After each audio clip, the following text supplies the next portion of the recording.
¿Qué tal? Buenas. Pienso que buenos días. Bueno, hoy voy a continuar con la clase pasada de los principios generales de la responsabilidad, en que me quedaban dos de ellos, pero para empezar les recuerdo los ya dados en esa clase anterior. Eran el Nemenen Laedere, el principio general de no dañar a nadie, que todos los derechos subjetivos son relativos, el Pacta sunt servanda, rebuc sic stantibus, el respeto por la palabra empeñada, siempre y cuando las condiciones tenidas en cuenta en el primer pacto no se hayan modificado de tal manera que justifiquen un nuevo acuerdo. Y según creo recordar, eso fue lo que me llevó, esos tres principios me llevaron a la clase. Otro de los principios es que solo se responde por los actos propios y no por los ajenos. Según después veremos más adelante, cuando se empiecen a desarrollar estos principios más profundamente,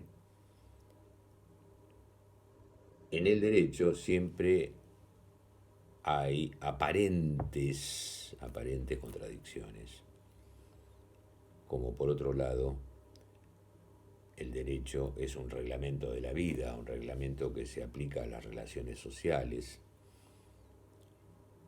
y en realidad este reglamento es aplicable a las relaciones entre humanos. Por lo tanto, cabe afirmar que el derecho tiene aparentes contradicciones, como aparentes contradicciones tiene el ser humano.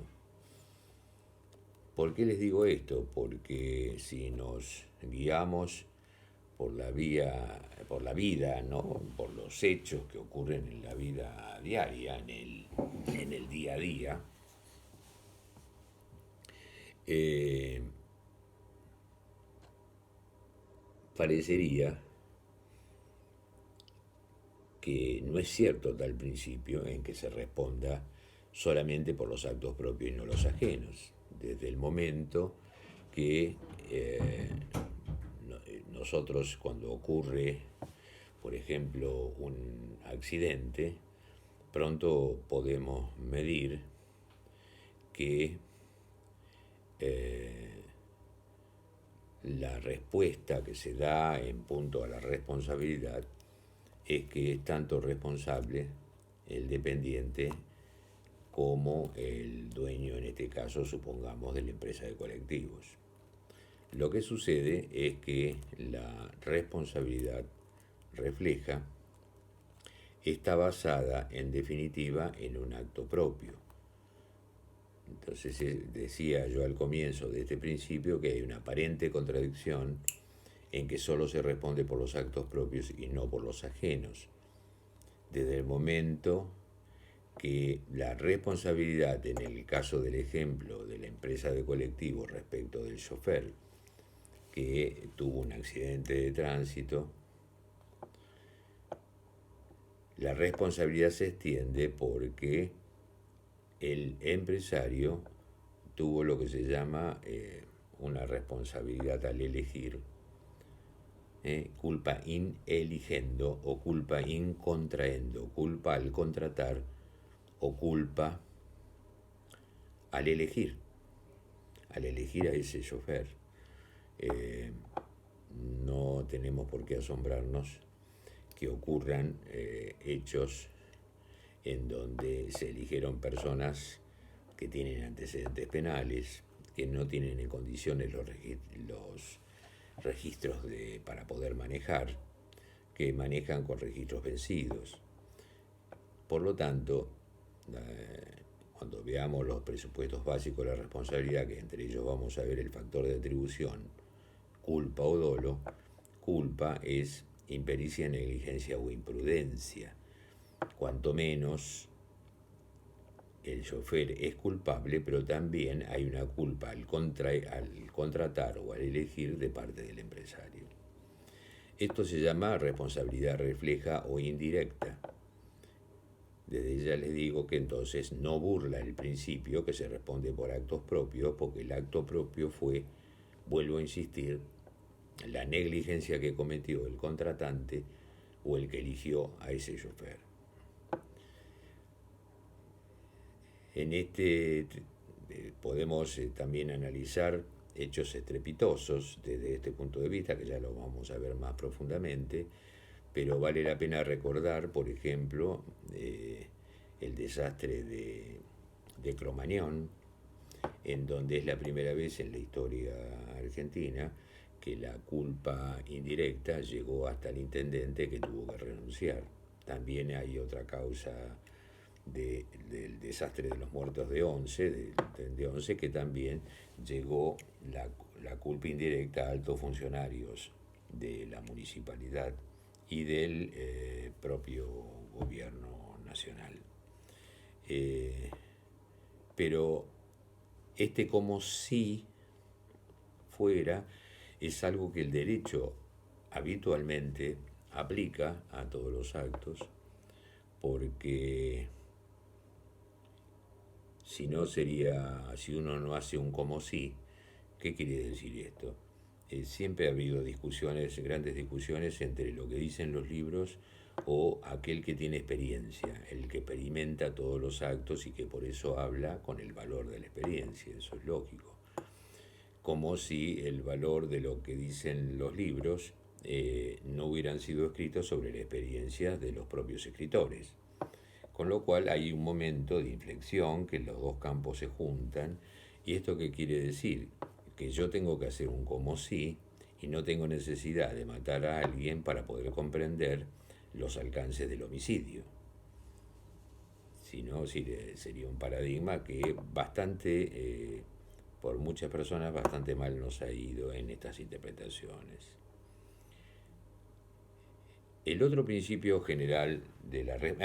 y en este principio después vamos a analizar fundamentalmente todo lo que significa la relación entre el dueño de la empresa y el dependiente, que también es una relación obviamente de dependencia, en donde se conculcan los actos propios y los actos ajenos. No tenemos que olvidar también que hay toda una doctrina de los actos propios y de los derechos aparentes, que también se analizan cuando se analiza en profundidad también este principio general de la responsabilidad, en que la teoría de los actos propios es precisamente, aunque repita la obviedad, es la teoría de los actos propios. ¿Qué quiere decir esto? En que uno, esto va unido también a otro viejo principio romano, nullum turpitudinem est, ¿sí? Que nadie puede alegar su propia torpeza, eso basado en los actos propios. Y los actos propios, esta doctrina la utilizan muchísimos los jueces cuando tienen que resolver los conflictos, porque analizan las conductas tenidas en cuenta a la firma del contrato, y cuando está todo bien, pero cuando está todo mal, está todo mal.